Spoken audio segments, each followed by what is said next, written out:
Hi, everyone. As Phil correctly pointed out, that my talk is the technology that built ImageIdentify. And I thought it would be a relevant talk to have. Actually, it was quite a last-minute thing. I expected ImageIdentify to be as popular as it was actually when I first heard about it. So I thought instead of just generically talking about machine learning and our machine learning capabilities, I'd talk about ImageIdentify. Now, if you want to tweet, this is the best talk you've ever seen or something like that, hashtag EWTC 2014, and my handle is @IamZupnik, and I'll just make a tweet now. Or even 2015. 2015? No, sorry, did I say 2014? Well, 2015. It says it there. Okay. Wow, that's quite small. Okay, so what I want to talk about today is how ImageIdentify.com was built. So I don't want to just talk about, ImageIdentify, the function, but I want to talk about the cloud concepts behind it and how it's structured. Obviously, I'll talk about the function and how you can use it, and this kind of leads on into me talking about machine learning as well, which is our main functions, classify and predict. Now also, I feel like when you come to conferences like this, you want to see what's going to happen for the future. What's coming in 10.2 and beyond. So I also have some stuff that I can show you as well. So first of all, you've seen it, ImageIdentify.com. It's a very, very nice microsite that we build. And we got some sample images, which I guess we probably cherry-picked, but it's nice. So we can drag this image of a car or a coupe, and it tells us. And one of the things we can do is, and part of the reason why we're doing this, is to allow people to aid us in our image identification project. So if this was wrong, I could say it missed the point, and it tells us at the bottom it's a bit small. Zoom, that hasn't worked. Ignore that. It gives us some examples potentially that it might be. And then you can say what you think it was and submit. And actually, I'll just say it was a coupe. I guess this will still work. And you can enter your email address. And then, it used to say that you get a Wolfram t-shirt. It doesn't do that anymore. Oh, well. Well, just help us. It's very nice. Helping us will help you. So why did we create this website? Well, there's some actual application for image identification if you wanted to know what species an animal was or something of the sorts. It demonstrates our machine learning capabilities. It demonstrates our cloud capabilities, as it was entirely built with our cloud platform. And it's a way to crowdsource identification of additional images. So I've got some examples. Let's have a look. Okay, so let's see how well. These are pictures I've taken or stole from Facebook pages, I think. So here's my motorcycle. Like I'm telling my life story. It's correctly identified a motorcycle. This is something I made. It was supposed to be a Spanish omelet. It wasn't very edible. We'll see what ImageIdentify thinks it is. And it thinks it's a lasagna. Well, I wouldn't have called it a Spanish omelet either, so I guess it's quite difficult I don't know what to call it. So, lasagna is fine. It doesn't always get things right. You have to be aware, but I can see where it's coming from. Here we've got Canal, Venice. Oh, that's changed. Interesting. The last time I did this, you see, this is what happens with these algorithms is that they update. And originally it said canal, and now it says building because it's obviously identified the buildings on the outside apart from and not the canal. So this is like live updating. So it's good to know. This is one of my colleagues, not here. He's I don't know where he's sleeping. I don't know, but yeah, sleeping bag, very good. Oh yeah, there's a couple here. So we got the new Joker. I don't know if you've seen this. I think this joke is terrible with these tattoos. Well, it identifies him as a person, which is good. You know, he is a human being. But, you know, from the Joker, you know, we want, you know, he's more of an animal, I would say. You know, so we'll get the best Joker that there was, Heath Ledger. And, you know,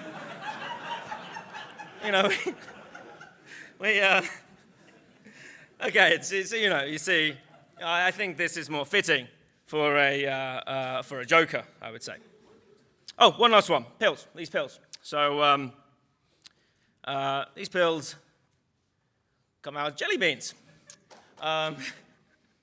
But yeah, I mean, you can see what it means, you know, if you look far enough away, I suppose you might confuse them for sweets as well. So these are things you need to know, and I say, okay, well, I missed the point. I'll go with medication. Okay, right. So, I didn't even show that one. Seeing as it's there, I suppose I should show it. This one was quite good. I didn't show it. It identifies the feather of Walter White's hat, which is good. Okay, anyway. So, what's happening behind the scenes? Now, this is a diagram I drew myself. I'm not going to lie, it's not the most attractive diagram in the world.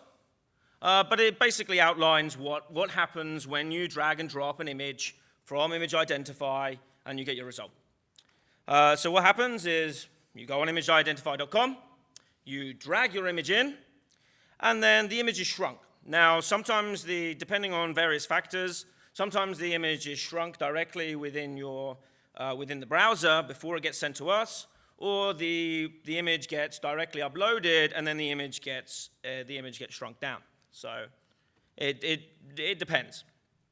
But once the image has been shrunk down to a certain size, there's some additional image processing that's required to kind of standardize the way that these images work. This is required for the algorithm. And then you use the function hash, essentially, which creates a hash of the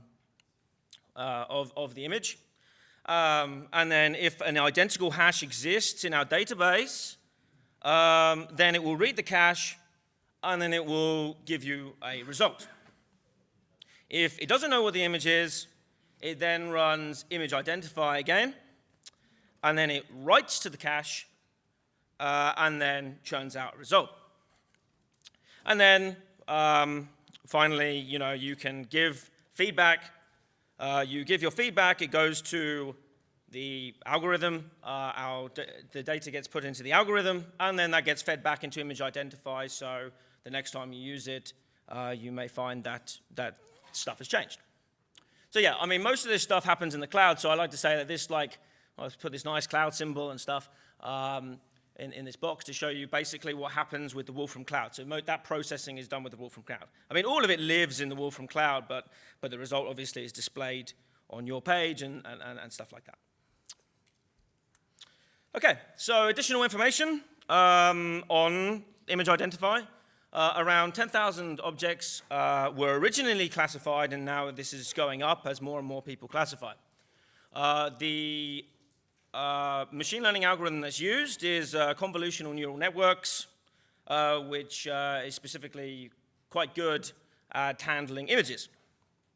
The way that we have this structure, which I'll talk to you about a bit more, is using image and word net. So you have, for example, you can have an animal, and then from an animal, you can have various animals, of course. It's dog, cat, wild cat, beast, or something like that. And then let's say you go down from the dog, you can then have the type of dog.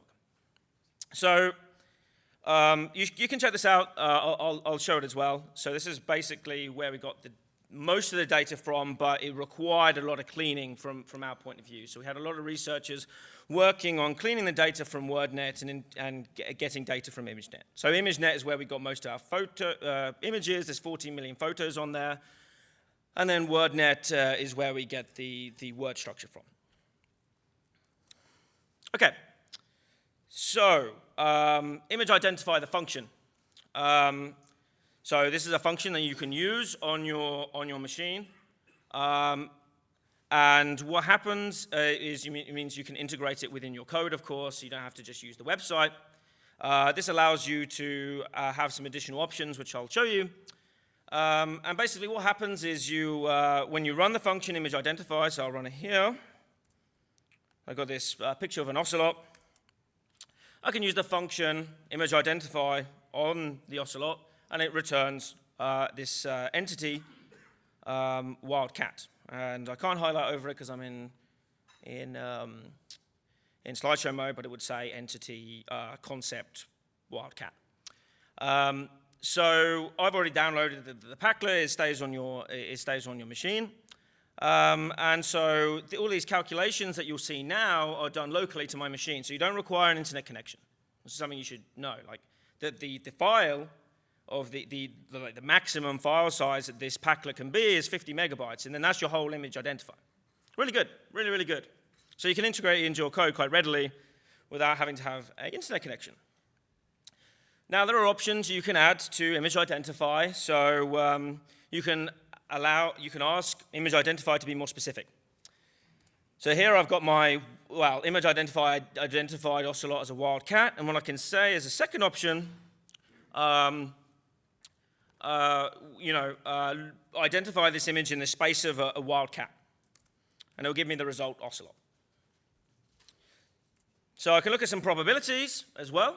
So there's additional options you can add. So I can say ImageIdentify of the image of the ocelot, give me the top 10 results that this image can be. And we can see that it's got various things, wildcat, cat, and this is depending on how precise you want your result to be, I suppose. And we can see that ocelot is there. We can actually have a look at the probability, so using the option probability. And we can see various probabilities of what the likelihood is of being X, Y, and Z. So the likelihood of being a cat is 99%. The likelihood of it being a wildcat is 99%. So what we can do is we can go to, I'll actually show you WordNet, which is, hopefully I can zoom in. And I can just type in ocelot. So you can get an idea of how the structure works, because I don't think we have any easy way to show you the structure right now. So we can see ocelot. And then we can click on this S here, and we can go to inherited hypernym, and we can see the kind of structure. Is this okay for you guys at the back? Maybe it's a bit small. So what we can see is ocelot. If we go up the tree, we can see wildcat, which is a subclass of cat, which is a subclass of feline, carnivore, placental animal, mammal, vertebrate, etc., until we get up to whole unit.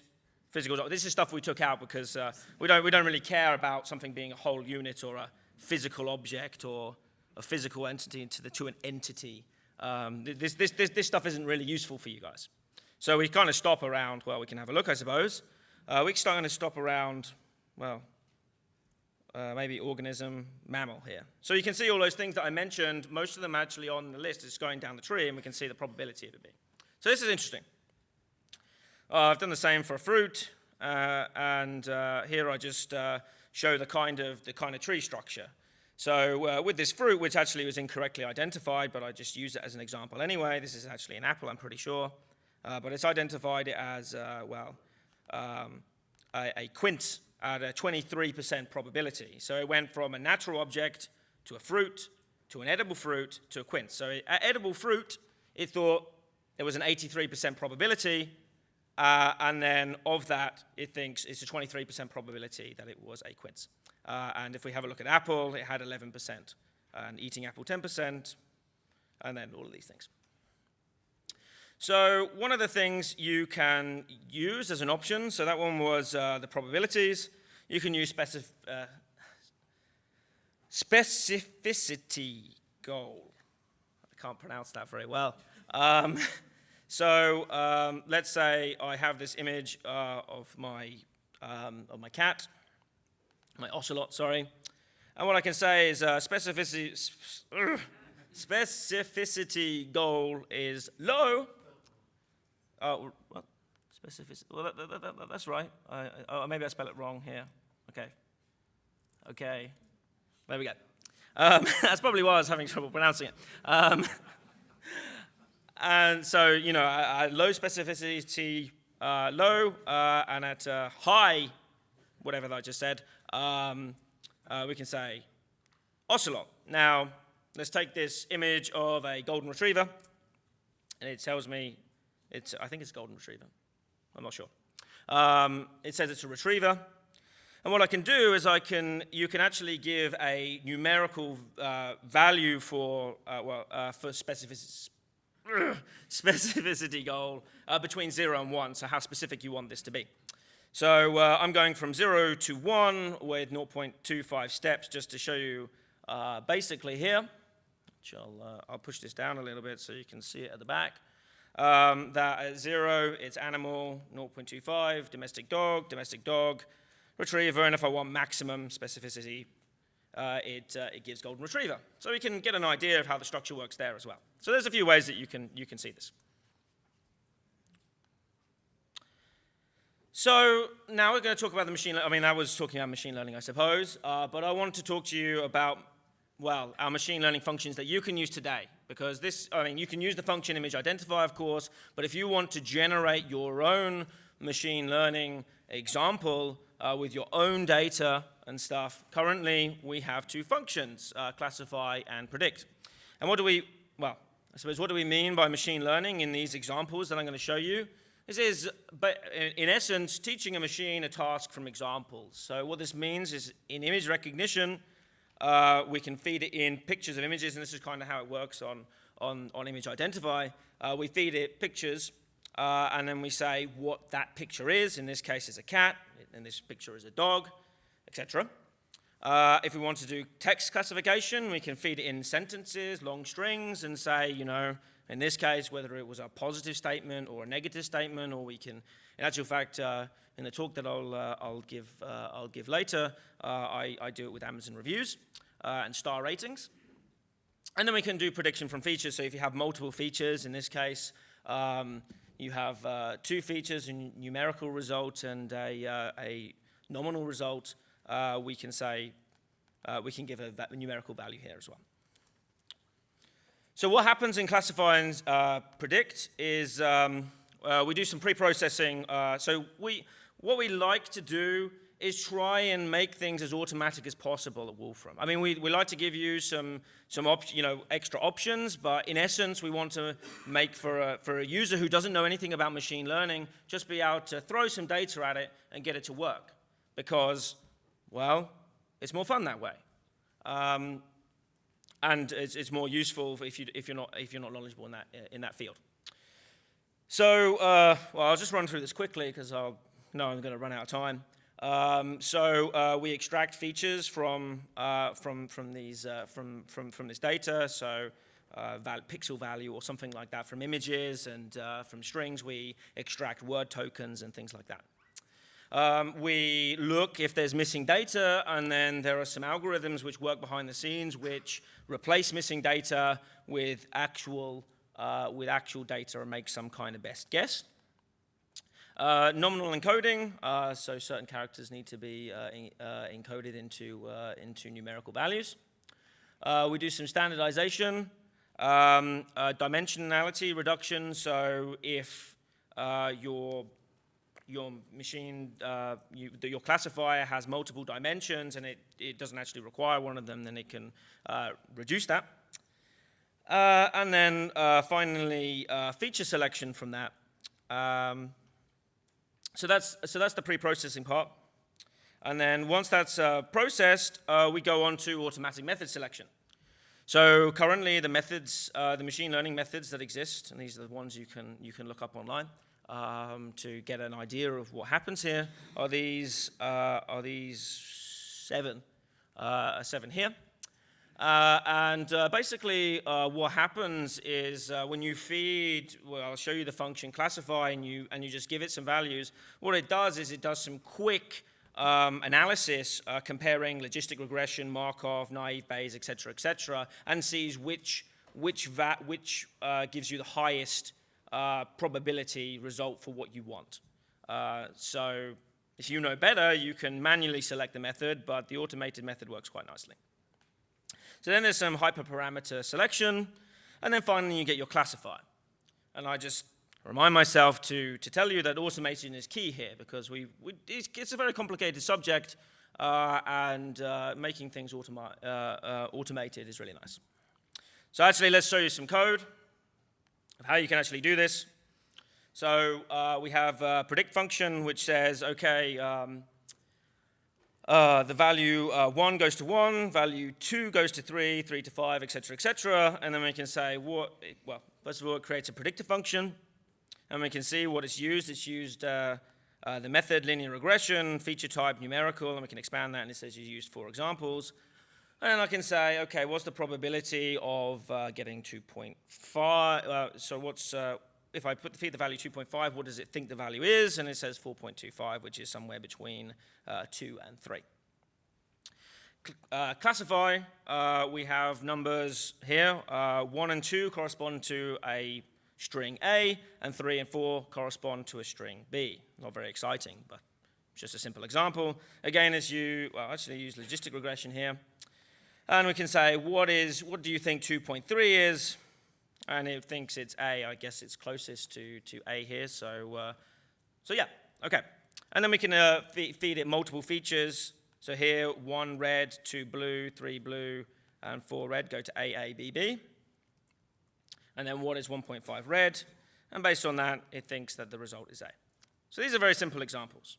Let's try and make it a bit more interesting. So here we're getting some data from the Titanic. You can get this data, example data as a function, really nice to get specific examples for different areas. In this case, we get the Titanic example for machine learning.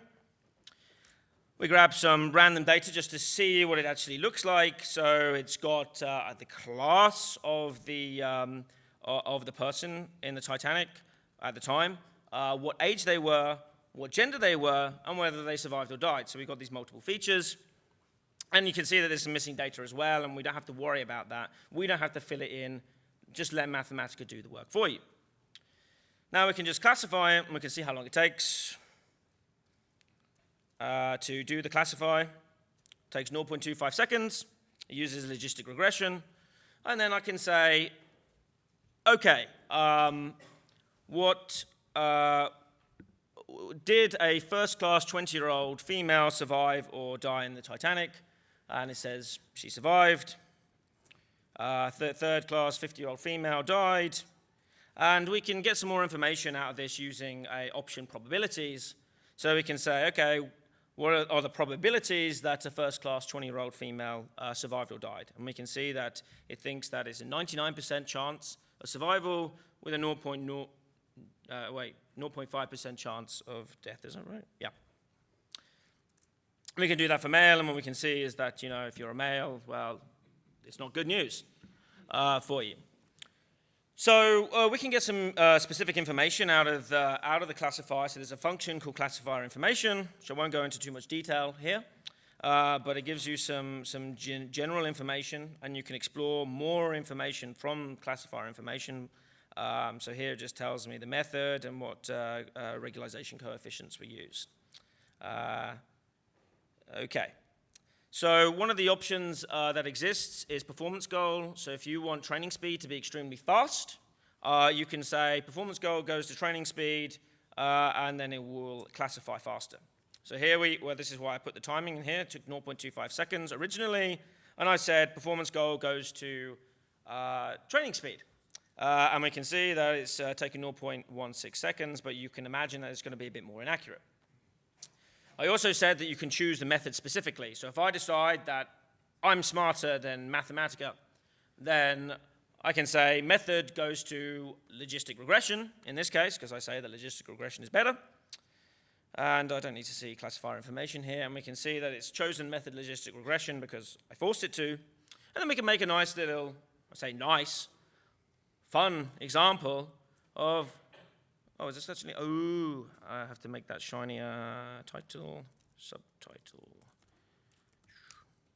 That's not good. How about chapter? It's just because of the style sheet that we use. Okay, so fun example. Did you survive the Titanic or not? So, sorry, that's not good. Let's say I was second class. and I am 27 now, actually, and I'm a male. My chances of survival are 8%. But then if I suddenly became female, my chances grow drastically to 93%. And we can make some nice plots to plot, well, in this case, first class male and females, and third class male and females, and have a look at what the data actually looks like. If it fills in the gaps with the machine learning, which is quite nice. And what we can see is basically, if you're a female, you're basically much more likely in any class to have survived the Titanic, which is interesting information to know, and it didn't actually require that much coding, which is good.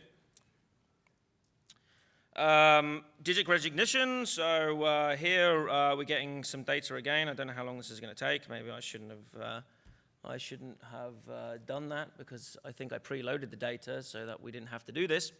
But basically, we've got some data for which is some handwritten digits. Now, this is going to not work for me now, is it? Oh no, it's worked. Okay. So what we can see here is that we've got these in this random sample, that this 0 has been classified as a 0, 5 has been classified as a 5, 7 as a 7, although they're not very good ones. But there's 10,000 images here, and then we can classify. In this, I'm not going to show you this classifier now. Because I've got this nice little manipulate which was created where I can live show you some machine learning. So I can just try and draw a 2, and you can see that it identifies that it's a 2. 7 is fine. Now 4 is usually quite bad. Oh no, that's okay. But it kind of thinks it's a 9. I guess if I just join this on here, then it would become a 9. I don't know if I can fix this now. No. But this is a good example. This is a good example of how things work. Okay. Text, this is a very simple example. Actually, you can find it in the documentation. I've got a better example that I'll show you shortly. But yes, we've got some text. This category classifies as an image, so you can say, instead of giving string results, you can give anything as a result. In this case, I'm giving an image. So cat is gray goes to a cat. Cat is fast. Cat again. Dog, dog. And now I can feed it in this case, 2 strings. So you can, and we can see that nice cat and what a dog will classify as a picture of a cat and a picture of a dog. And this is a very nice example, I think, of showing the value predict. So predict is for like numerical results where you're not putting things into categories. So we have these gauges. So these are images. So we have this image, and the function that actually created the data is just here. I haven't run it here. But we have this gauge, which is at 0.908, 0.378, et cetera, and this is just an image followed by a numerical result. And we create our predictor. It takes, actually, I don't know how long it takes. Okay, not too long. It uses the nearest neighbors, and feature type is image. And I can feed it in a new gauge. So let's have a look at what this actually looks like, just so you can see. It's at around 0.75, and we just feed it in this image, and it says it's 0.743. So I haven't really done anything here. I haven't done anything really miraculous. Mathematica has done it for me. It makes me look smart.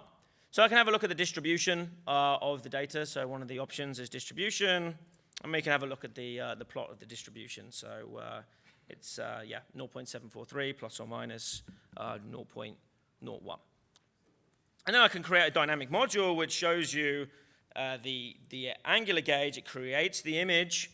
And then it does a classification and then feeds it back into the gauge to see how well it does at classifying. So if I go around here, we can see that that it's actually quite, there's some little bits of hiccups here, but it's showing that 0.5 is actually 0.5, 0.6 is actually 0.6, et cetera, which is really, really clever. I'm very impressed by this. I don't care if you are. I'm impressed.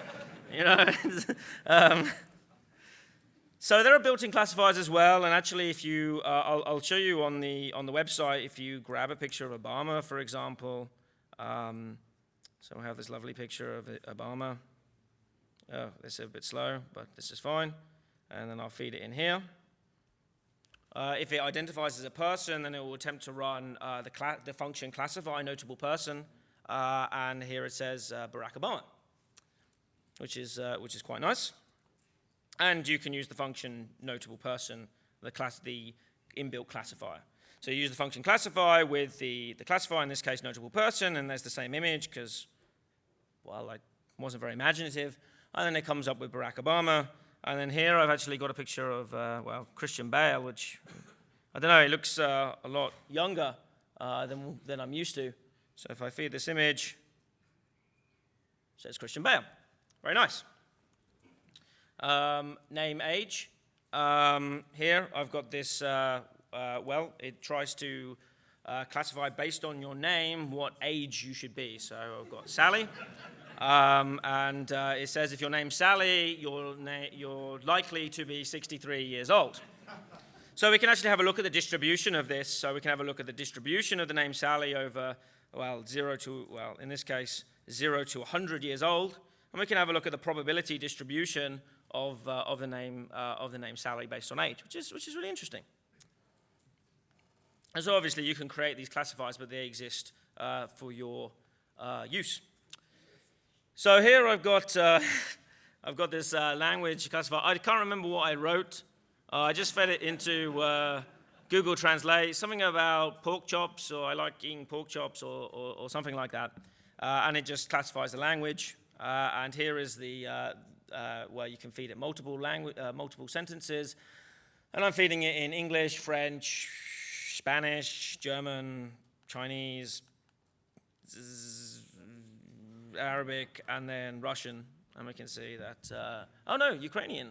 Okay, sorry, I couldn't tell. But yeah, you can see that it's identified here. Okay, and there are more as well. I don't need to show them all. So you can see there's country flag, Facebook topic, name, gender, profanity, sentiment, spam. So all of these exist, and they do get updated, just so you know.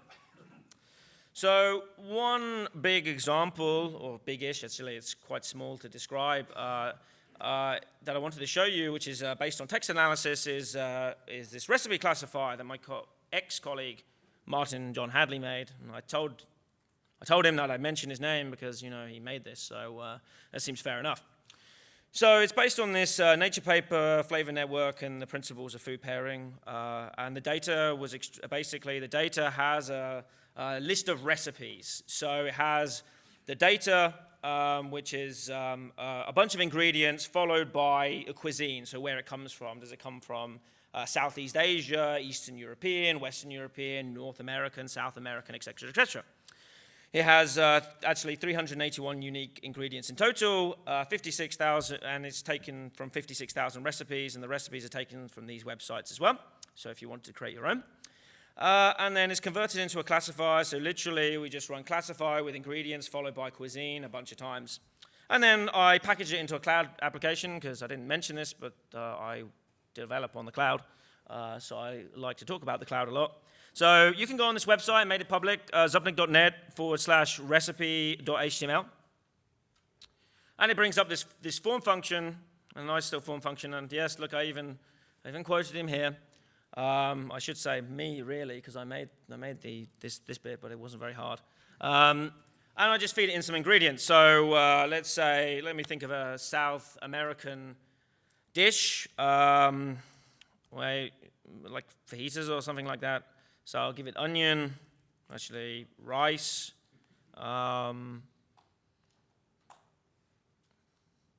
tomato, and avocado, and then I click submit, and we get a graph of what the probability of the cuisine was. So we can see here that it's 90% chance that it's Latin American.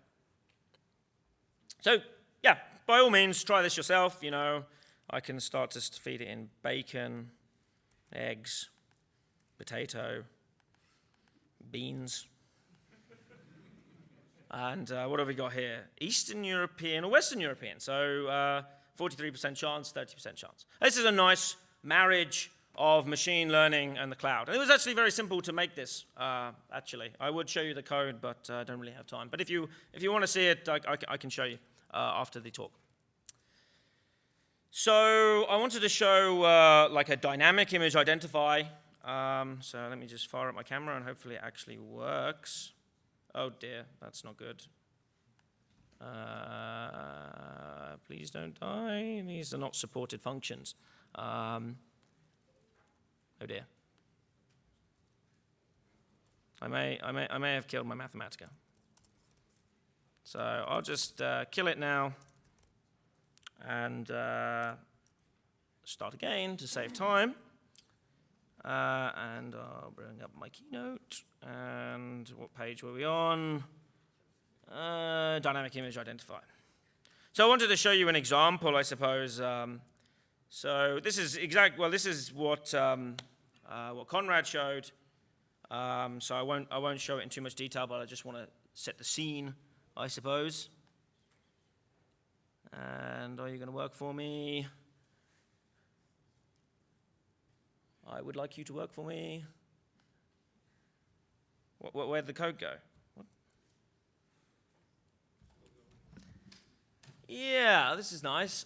And one of the things I realized actually is that I found out that some of my functions weren't working. It turned out that I was using a development version of Mathematica without realizing until last night about 11 p.m. So I don't have a dynamic enabled. Is it going to work for me now? I don't have a legitimate copy that you would download on my machine, as it happens, which makes things okay. So this is just to show you. This is what Conrad basically showed, and there's me being a person. So what I wanted to do is, if anyone was at the London conference, what I did is I had a Raspberry Pi, and basically I showed some. I hooked it up with an infrared camera, and it detected movement. And if it detected movement, it would take a picture, and then send an email. So in this case, okay. I probably should have explained before I was away from the thing, but basically, it's going to wait until it detects a person. When it detects a person, it's going to send me an email to say that there was an intruder. So I should move into screen, and it says found, sure, and then I should be able to go to my emails, as long as things work. Please have worked. That probably has something to do with this. No. Okay, I'm not going to run that because that will show you my password. Well, we'll see if it pops up. Anyway, let's just pretend that the email sent, and it was really, really clever. But I'm running out of time now, so very quickly, 10.2. What's going to be coming in 10.2? Image identify should be sped up. At the moment, it takes, at least on my machine, half a second to do image identify. It should be a factor of 5 or 6 speed up to a factor. There are 2 functions, at least, which are being added in 10.2. One is find formula, and the other is text cases. So I'll just fire this up very quickly, and I've got my find formula stuff, not very elegantly displayed here. But let's say I've got some data, some linear data. I can say find formula on this data. And this is using machine learning algorithms, so I don't have to specify any information here, just the data, and then find formula. Gives me a formula, and I can see how well it actually fit. A little bit of a bigger example is this exponential fit. And then I can do find formula, and then here is my formula fitted. So I haven't given it any parameters whatsoever. I've just let it do its thing. Text cases. Here, text cases picks out, in this case, words from text, currency amount, nouns, verbs, and in the future, it'll be able to take countries, and you'll be able to say, extract from this data all sentences which contain a country and stuff like that. Okay, and then beyond this, we're going to have trainable classifiers, and the convolutional neural networks algorithm will be pushed into Mathematica directly, and then we're going to be working heavily on image, sound, and text processing in the current future. So, concluding remarks, well, basically, everything's great. Image identify is awesome. and it's just the beginning of what we can do with classification. So finally, I'm sure you enjoyed your talk. Now, is there more? Yes, there is. At 5 p.m. today, I have a talk, project. I said projects in machine learning, but actually it's a single project in the Dow room, not the Jones room. And basically, it's going to be a start-to-finish project in data extraction, followed by classification and how to optimize this. So thank you very much for listening.